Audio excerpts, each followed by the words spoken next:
দেরিতে হলেও ফিলিস্তিনিদের কথা ভাবতে শুরু করেছেন আরব নেতারা। গাজা গণহত্যায় অনেকটাই নিশ্চুপ ছিলেন সৌদি যুবরাজ সালমান। অবশেষে সেই নীরবতা ভেঙে জোর দিয়েছেন স্বাধীন ফিলিস্তিন রাষ্ট্র গঠনে। এছাড়াও ইঙ্গিত দিয়েছেন স্বাধীন ফিলিস্তিন রাষ্ট্র গঠিত হলে ইসরায়েলের সঙ্গে সম্পর্ক গড়ার।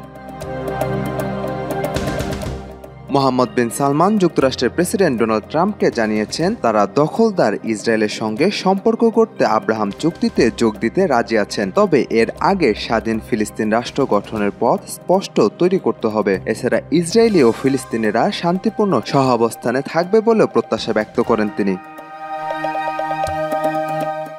গত 18 নভেম্বর হোয়াইট হাউসে ট্রাম্পের সঙ্গে বৈঠকে বসেন যুবরাজ। ইসরায়েলের সঙ্গে সম্পর্ক করার ব্যাপারে প্রশ্ন করলে বিন সালমান বলেন, আমরা আব্রাহাম চুক্তিতে অংশ হতে চাই, তবে এরই সঙ্গে নিশ্চিত হতে হবে দ্বিরাষ্ট্র সমাধানের ব্যাপারে আমরা একটি পরিষ্কার পথ নিশ্চিত করব। দ্বিরাষ্ট্র সমস্যা যেন দ্রুত একটি সমাধান পায় সেজন্য আমরা কাজ করব।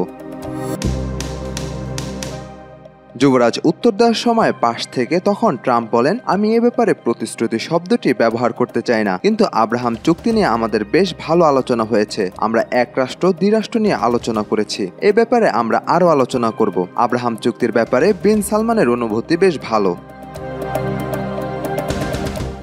ইসরায়েলি ও ফিলিস্তিনিদের শান্তিপূর্ণ সহাবস্থান প্রত্যাশা করে যুবরাজ বলেন, আমরা ইসরায়েলিদের জন্য শান্তি চাই, আমরা ফিলিস্তিনের জন্য শান্তি চাই। আমরা চাই তারা একই সাথে একই অঞ্চলে শান্তিপূর্ণভাবে সহাবস্থান করবে। সাজিদ আকরাম, সৌরভ, আজকাল।